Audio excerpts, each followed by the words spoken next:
sta per salire sul palco Nicola Porro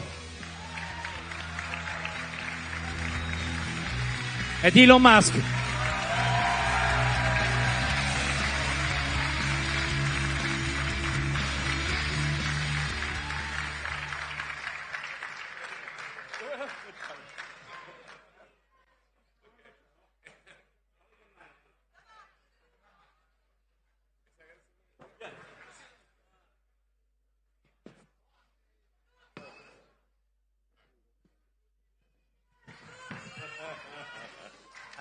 Elon. Okay. Hello, everyone. Is okay? Ciao. Ciao. Buongiorno. Avete già capito che Elon vuol dare un messaggio molto chiaro. A very strong message, Elon. You're right here with your son, one of your sons. So demographic for us is so important. Yes, I think this is important to always. Ragazzi, i fotografi, just a moment, sorry about that. Just a moment. Facciamo un secondo di fotografie e poi dopo, che mi rendo conto, non è some photograph. Should I stand up or? Where?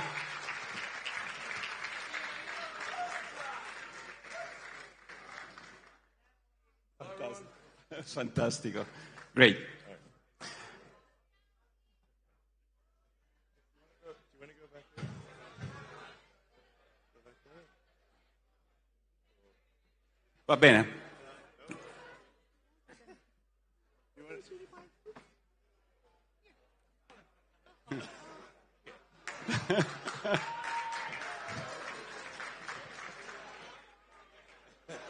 We can manage. All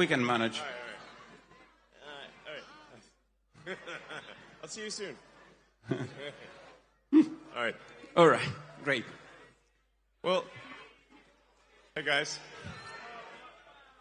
Siamo a posto con le fotografie, così possiamo iniziare.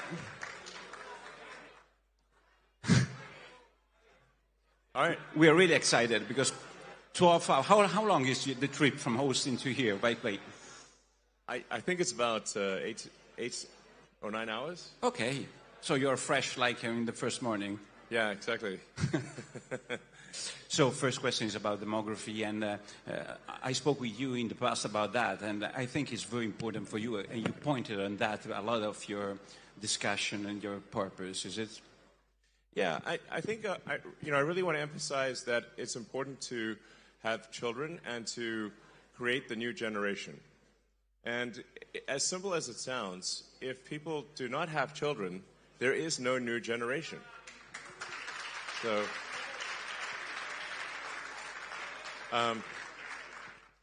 I very, very much strongly recommend that, I'm very much in favor of humanity expanding and creating a bright and exciting future for the world. And, but fundamental to the furtherance of human civilization is having humans.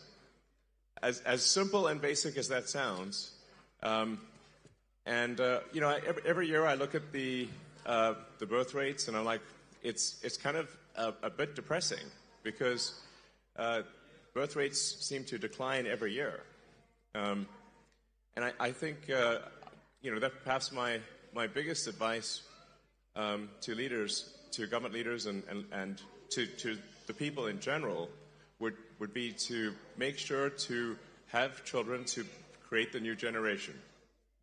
And I think any incentives that can be done to incent the new generation, to make it easier for women to have children, and to support the children, I think would be very wise. This is so fundamental, and I really can't emphasize that enough. If you don't have a new generation, there is no new generation. Or with current birth rates, I think it may be the generations birth rate is maybe half of the replacement rate. And what that means is in 3 generations, the population will be roughly 1/10 of its current size. In 3 generations, maybe 4 generations, the population will be 1/10 of its current size. So I always want to emphasize this point because it is so basic and fundamental that if there's not at least a birth rate which is keeping population constant, then a people will disappear. Disappear, Mr. Musk. Disappear. We have a lot of immigration. Somebody says that immigration is important for that reason. What's your point on that? Immigration is coming in Europe and is coming in America from the south of America and then Europe from the south of the Mediterranean Sea. What do you think about that? Well, I think one can't depend on other countries for immigration. And in fact, if you look at, say, the population worldwide, and this is almost everywhere in the world, and it seems to be a function of how once a country industrializes, once a country urbanizes, the population immediately starts to decline. So one could say, for example, like China could not possibly solve its population with immigration because if you know, China is currently tracking to be maybe lose 40% of its population every generation. You know, that would be 700 million, 800 million people, or 700, roughly 700 million people. It's a lot, basically. You'd have to have the entire United States immigrate there twice every generation to simply maintain numbers, just for China. So immigration, there simply aren't enough numbers in immigration. And I think there is value to a culture, you know, and we don't want cultures. We don't want Japan to disappear. We don't want Italy as a culture to disappear. We don't want France as a culture to disappear. I think we have to maintain the sort of reasonable cultural identity of the various countries, or they simply will not be those countries. You know, Italy is the people of Italy. The buildings are there, but really, what is Italy? Italy is the people of Italy. Yeah.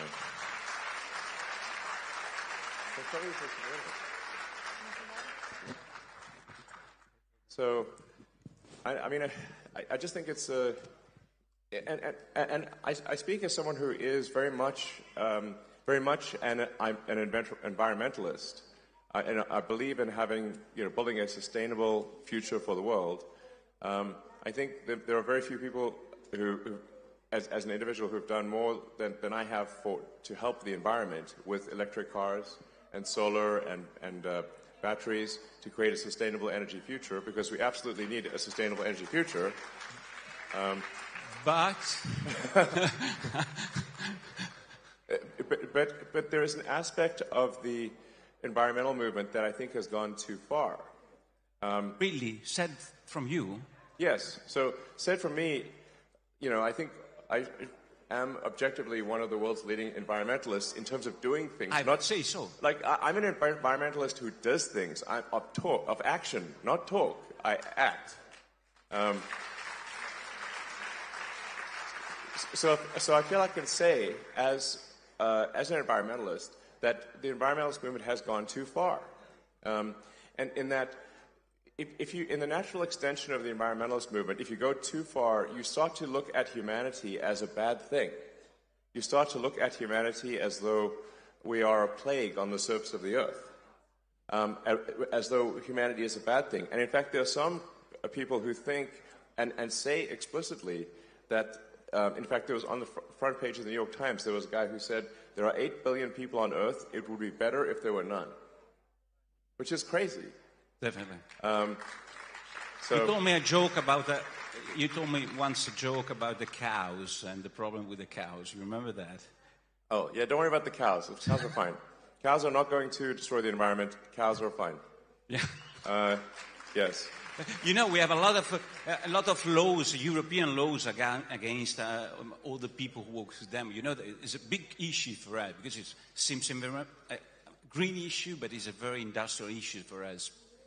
Yeah, I think farming and cows do not have any meaningful effect on the environment. Yes, underline, please. Yes, objectively, this is true. So if you say like. There's really only one thing that matters from an environmental standpoint for carbon, which is that we are taking billions, eventually trillions of tons of carbon from buried deep under the earth and transferring it to the atmosphere and oceans. That's actually really all that matters is taking vast amounts of carbon from underground where it's buried and moving it into the atmosphere by burning it. And if you do that for long enough, eventually you will get climate change. Now, I think the climate change alarm is somewhat overblown in the short term. It's still a concern in the long term, but I think it's exaggerated in the short term. Great. Now, so I'm trying to thread the needle here between what,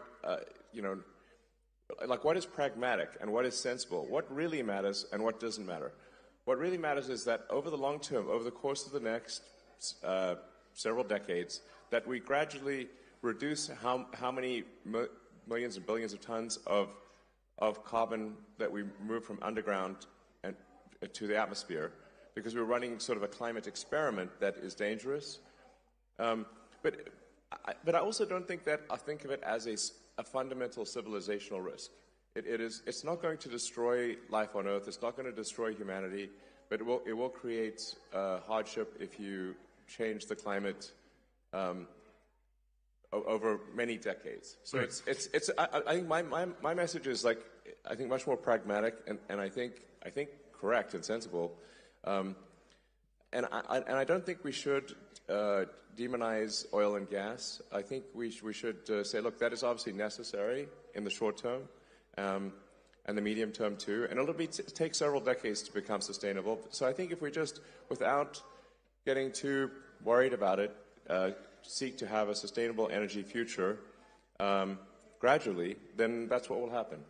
But I think that some of the environmentalist movement is part of what is causing people to lose hope in the future. So I guess what I'm trying to say is that we should have hope in the future. We should be excited about the future, and we should build the future we want. What about, Elon, you call it the woke mind. Yes, it's the name you gave to that. Woke mind that virus. illness, woke mind illness. What's that virus? Yeah, so it's coming to Europe. I have to advise you, huh? Yes, well, this is not something you should import from America. Please don't import the woke mind virus. It's bad. So, essentially, that to summarize maybe the woke mind virus, it consists of creating very, very divisive identity politics. So it actually amplifies, woke mind virus, in my view, amplifies racism, amplifies frankly, sexism, and all the isms. And while claiming to do the opposite, it actually divides people and makes them sort of hate each other, and it makes people hate themselves. And it's also anti-meritocratic. It's not like, it's not merit-based. So you want to have people succeed based on how hard they work and the talents, not who they are, whether they're man, woman, what race or gender. That stuff is all creating. It's an artificial, mental civil war that is created, and it's not. And let me tell you, it's no fun. Okay, no fun. It is like woke mind virus and fun are incompatible. There's no fun in that.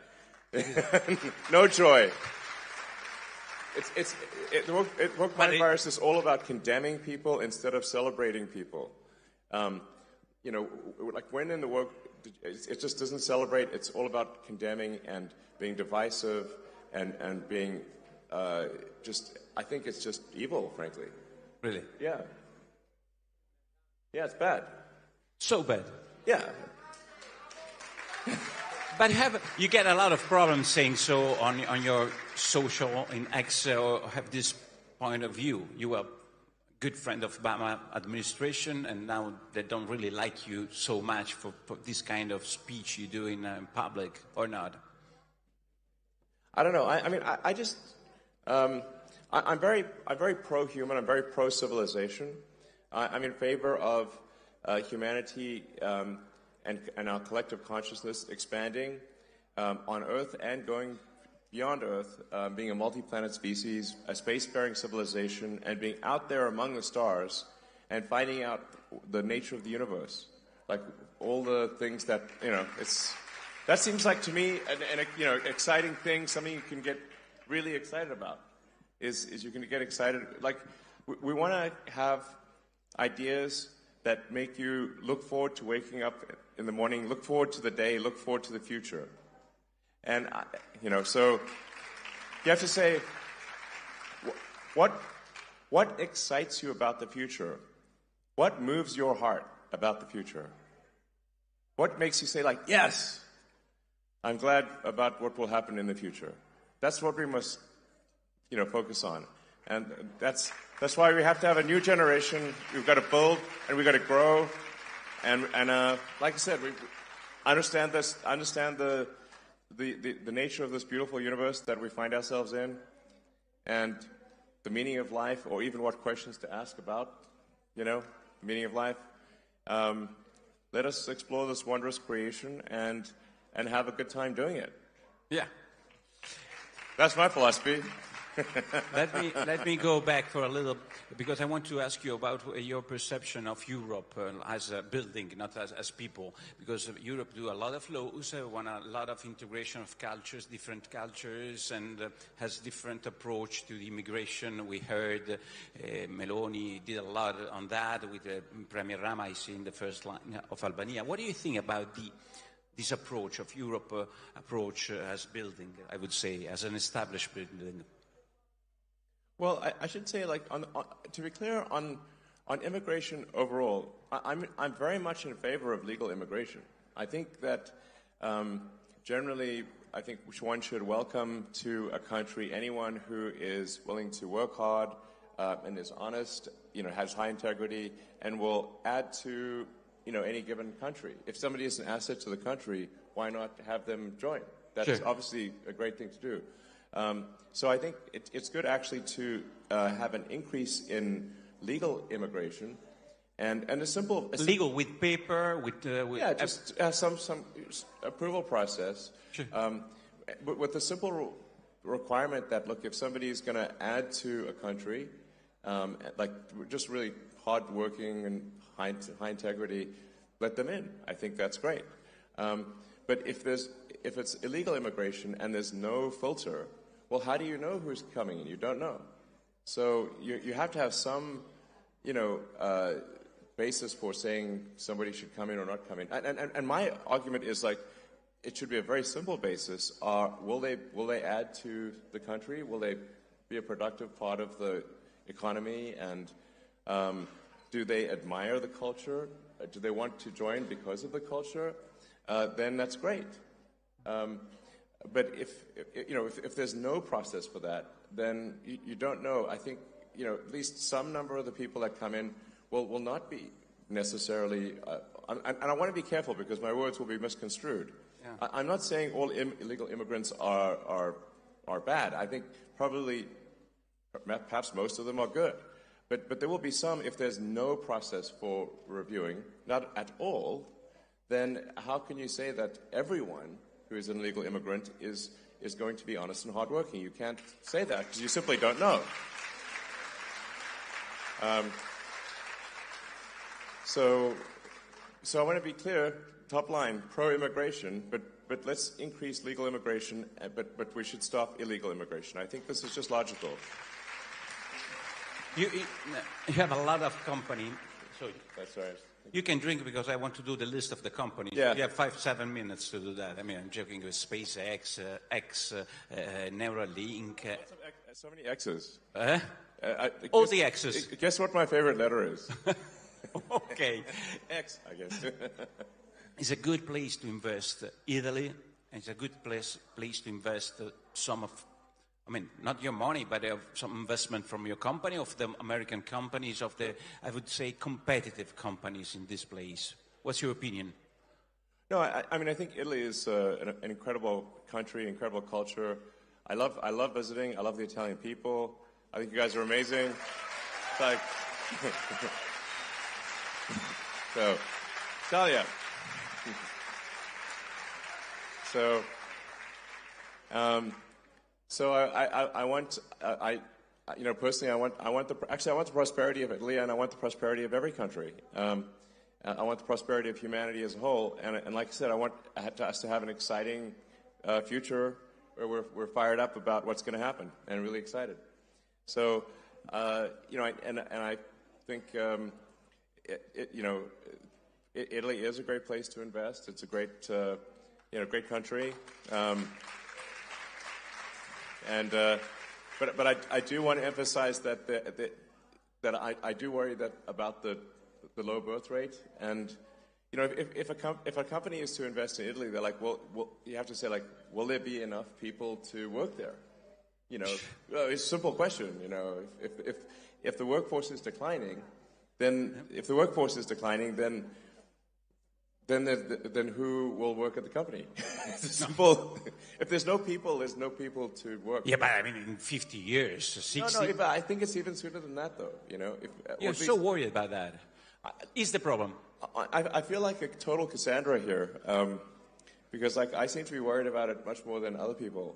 But you know, there just needs to be people. If you don't make a new generation of people, there is no new generation of people.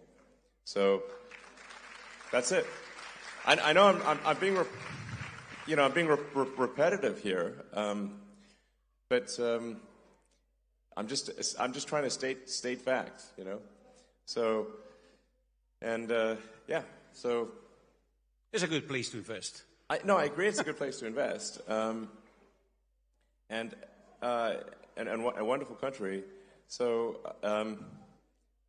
Please make more Italians, is what I'm saying. You said once that the internet is the system, is the I write down your word, the nervous system of humanity. What's it? The internet, yes. You said once to me. And what's a long time ago, actually. Artificial intelligence for you? Sorry? Artificial intelligence. If that is the nervous system, artificial intelligence, use another metaphor. You asked me what do I think of artificial intelligence? Obviously. Well, you can think of artificial intelligence as this is perhaps the biggest inflection point in intelligence since Homo sapiens.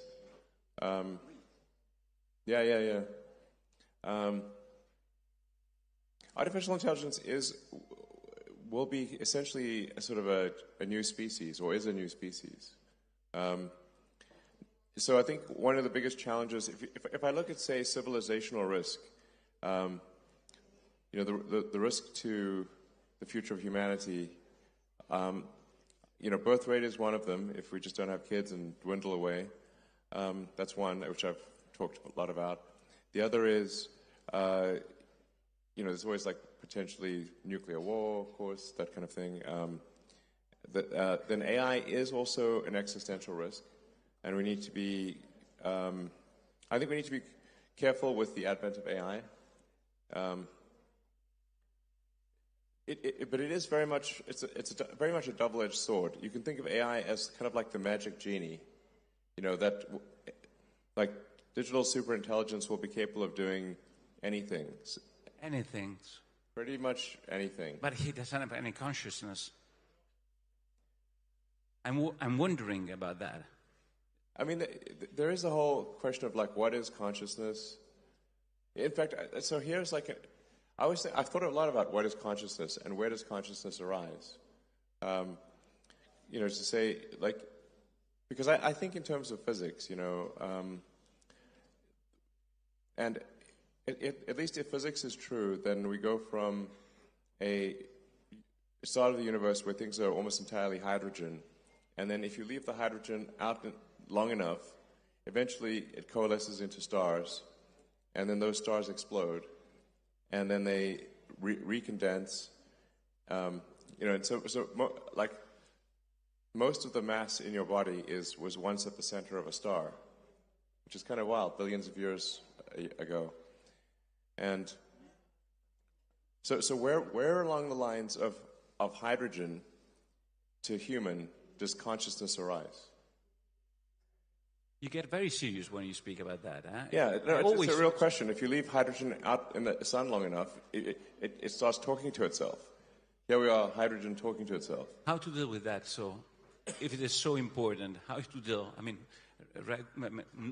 laws, personal behavior. How to deal with that artificial intelligence? This is a process. I mean, I think we need to keep a close eye on artificial intelligence.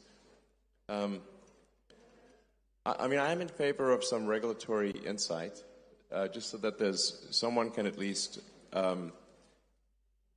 be a referee. Like, if you think of any game, like there's always a referee for a game. For industries that affect the good of the people, there are regulatory agencies that oversee those industries. Anything that's dangerous is overseen by some kind of referee or regulator. I think we should have the same thing for AI, just to help ensure that it is beneficial. The good part of AI is that we are headed for a future of abundance. So AI and robotics will mean that there are no shortage of goods and services. There will be goods and services. If you can think of it, you can have it, basically. So this is quite profound. Like I said, it's the magic genie. AI and robotics will get you anything you want. Now, usually in these sort of fairy tales about magic genies, it doesn't turn out so well. You have to be careful what you wish for, even if what you wish for are wishes. So it's just something we should be cautious about. Okay. On the plus side, it will bring many benefits, like I said. It will usher in an age of abundance. So the positive scenario of AI is that there's an age of abundance, and there's no shortage of goods and services, that any scarcity that exists will be only because we define it to be scarce. So, and it does seem to be somewhat of an inevitable thing, AI. So, there's that supposedly that Chinese saying about may you live in interesting times. Well, I think we currently live in the most interesting of times in all of history, right now. So anyway, so my recommendation on AI is I think we want some kind of regulatory oversight just to make sure that it's beneficial AI. Great. Yeah. We hope so. I hope so. And what about the governments? Like, they are elected by people, like Meloni and this government and the other government. They have any risks, or what do you think about these challenge for the executive of the nations about all these new process? Sorry, I'm not sure I understand the question. What's the risk for the government of this artificial intelligence? Are there any risks? That democracy is finished? Well, I think there's certainly risk of artificial intelligence affecting voting opinion, I suppose, and manipulating public opinion. So I think there's some risk of, AI manipulating the public. I think there's some risk of that. Okay. But I think, like I said, 80% probable that AI is beneficial, 20% harmful, something like that. I'm always worried because, we have a new government, it's 2 years, this government, almost 2 years. And we have a Europe, for us, is our artificial intelligence. It seems like artificial intelligence, but it's not very intelligent sometimes, Europe. And so I'm wondering, what do you think about the government and about Europe? For us, it's so important, the relation. I understand artificial intelligence in the future, but in the present, we have laws, constraints that comes from Europe. What do you think about that, if you have any opinion on that? What do you think about Italian government, which is trying to have a position. I would say a position, Meloni. I don't know if there's more than a position. You want me to be more tough than a position? It's okay. What do you think? It's good to have a position in Europe, to be, I would say, different from main course of European politics. Do you mean like country decisions versus EU decisions, or? Decision about green, about the politics, immigration. Oh. I mean, there's a separate question of, like, I think regulations in Europe, there are too many regulations. In general, I'm not speaking about a specific case of AI. I think one could look at this as overall a fundamental function of a stable civilization.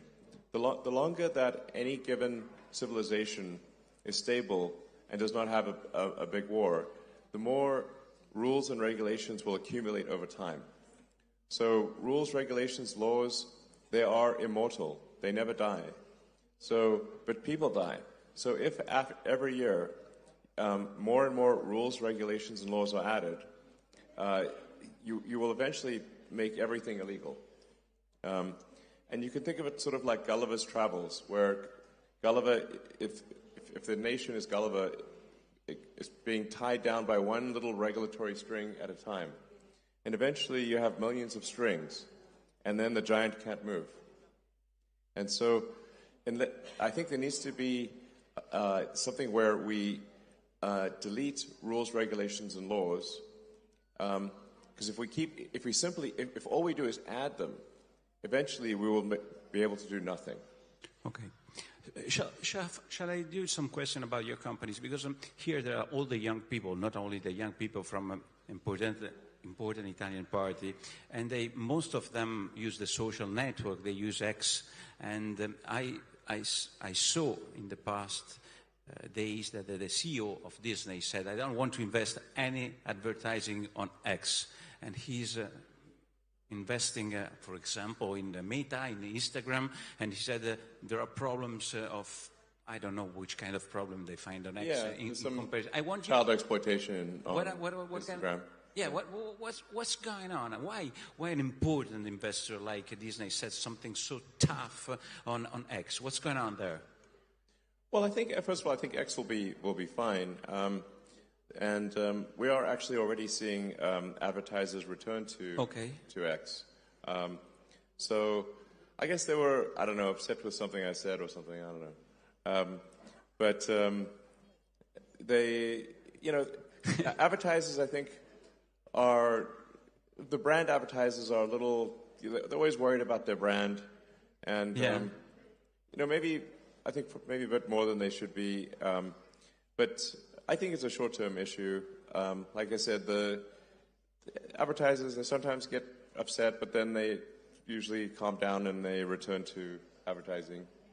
So, come on, you know that there is the woke virus over there. Well, oh yes, right. We have to say so. I don't want to answer for you. Yeah, no, you're right.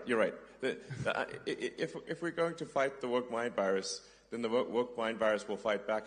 And unfortunately, Disney is deeply infected with the woke mind virus.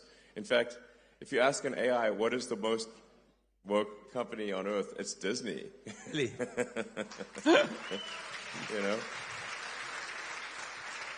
But and you have to say, I think they should be asking themselves, what would Walt Disney think of Disney today?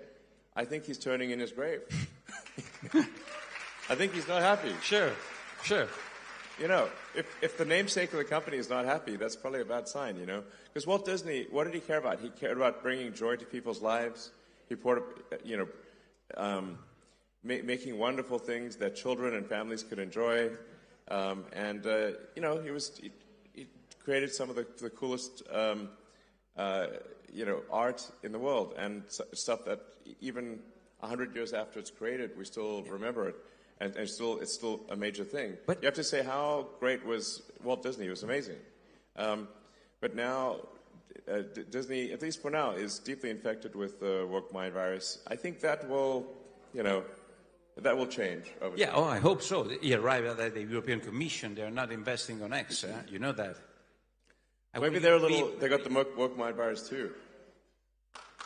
Yeah. You don't care. I think so. You know, and it's like, why are they importing this crazy thing from America? You know, it's like it's just some thing that was created basically by sort of far left crazy people in U.S. colleges, and now it's spreading all over the world. And it's like, you know, like the thing is, the woke mind virus. It's not a message of joy. It's a message of division. Sure. It's not a message of love. It's a message of hate. And I was like, and so I'm like, you know, let's. I don't know. I'm in favor of, like, let's have a future that's got more love, more more, and let us build a fun, exciting future. And the woke mind virus is all about condemning one group and condemning this, condemning that. It's like, and it's also like just being like it just wants to scold you all the time and treat you like a, you know, I don't know, who wants to be scolded? You know, it's not fun. So anyway, I think we want to, you know, have I guess at its heart, my concern is that the woke mind virus is anti-civilizational. End of civilization. Anti-civilization. I think civilization, sure. But if it represents a cost for your company, you have a trade-off between the cost of your position and the cost for the company. What's your choice? And how much is important in your behavior, the free speech standing? That's the question.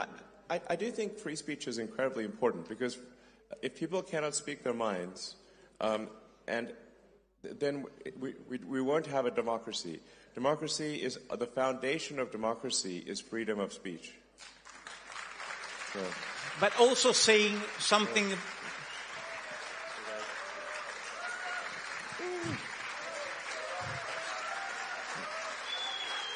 So Andrea Stroppa is laughing at that because he knows that it's so important for you. But tell me more about the free speech, because here is very important. A person here couldn't speak for a lot of people because they were considered mavericks and worse than that. Free speech for everybody is important, not just for the person who say the right things.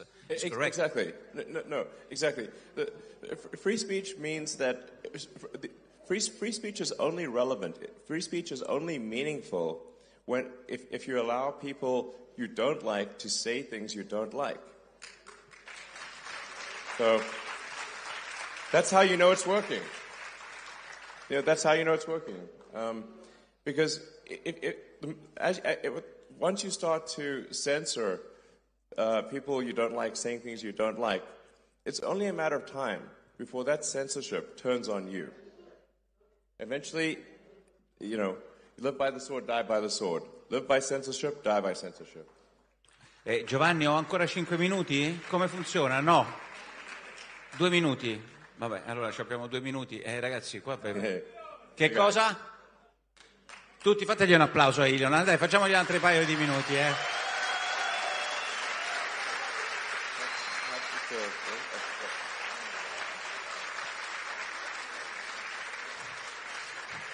Elon, why? Allora, you spoke about free speech. You bought Twitter for the free speech.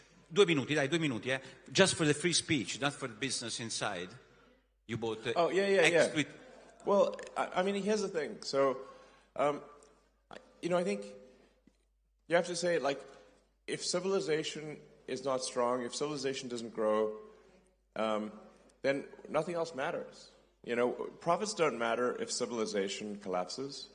There's no profits. There's no, you know, we cannot exist absent civilization. So sometimes people may say, like, well, is this an altruistic thing? I mean, I think for me it feels altruistic, but even if one is not altruistic, even if one is very self-centered, you have to say, if you simply think long-term, you have to be pro-civilization, because you cannot exist without civilization. Okay? How important from 0 to 10 in the scale, from 0 to 10 money? You are the richest person in the world. How is important money for you from 0 to 10? 0 is the less important, and 10 is the good one. I don't know. I don't want to... 1 or 2 or something? No, come on. No, I mean... you have to 1 say, or 2. Just 1 or 2. Well, if you say like... the reason I guess I have what so-called wealth, or it's really just shares in the company, is that I've created these companies. You know, in these companies like SpaceX and Tesla is 140,000 jobs direct worldwide, and 5 times that number, maybe almost 1 million jobs when you look at the whole supply chain is what Tesla's created. And then SpaceX is about 15,000 people, and also, you know, like maybe for total supply chain 50,000 people. So, you know, I mean, I've basically, with the help of many talented people, built these companies, and then the so-called these wealth statistics simply add up what the ownership is in the companies and say, okay, this is a certain amount of money. But I don't actually have that in money. I have it in stock. It's just that the companies have succeeded. But how was the last launch of the SpaceX? Tell me something. Last question, please, Giovanni. The last launch. I see Mauro there sitting on the floor. Why are you sitting on the floor? Are you worried about the highness? Hey, Mauro. How was the last launch? Was you were optimist about your SpaceX, the big? Yeah. So, well, Starship. So the exciting thing about Starship is that it's the first rocket design that could make life multiplanetary, that could enable a self-sustaining base on the moon and a city on Mars. Because it's not just a very large vehicle, but it is designed for full and rapid reusability. So that would lower the cost of access to space by, I don't know, maybe 100 or more. And so, basically, it's the first rocket that is capable of building a base on Mars and a base on the moon. Yes, that's yeah. So, you know, there's the great Italian physicist Enrico Fermi. I'm a big admirer of Fermi, and he was very good at asking profound questions. And one of his questions, which is called the Fermi paradox, is where are the aliens? And one of the explanations is that, and perhaps I think the one that I think appears to be most accurate, is that consciousness is extremely rare. That people often ask me, do I know about aliens or something like that? You know, I get asked that a lot.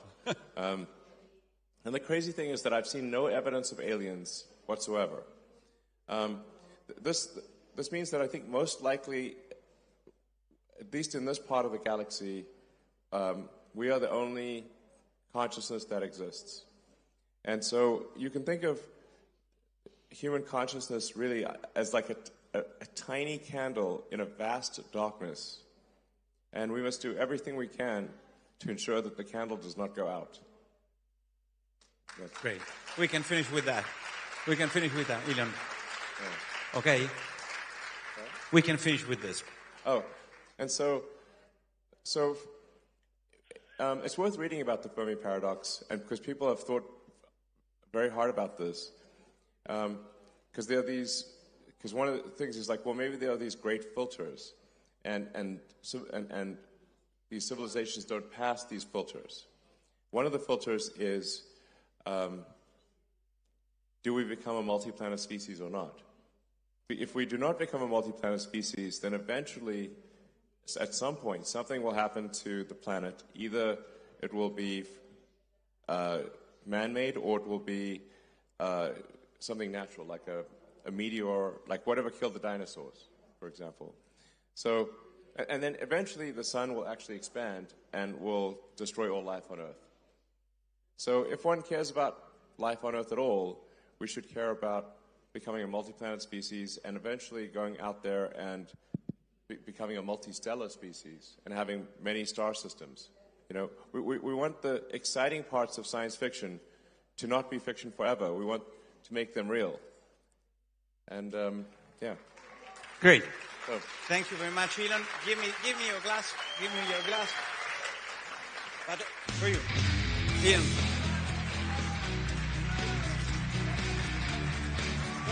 go humans! Go humans! Yes, Team Humanity.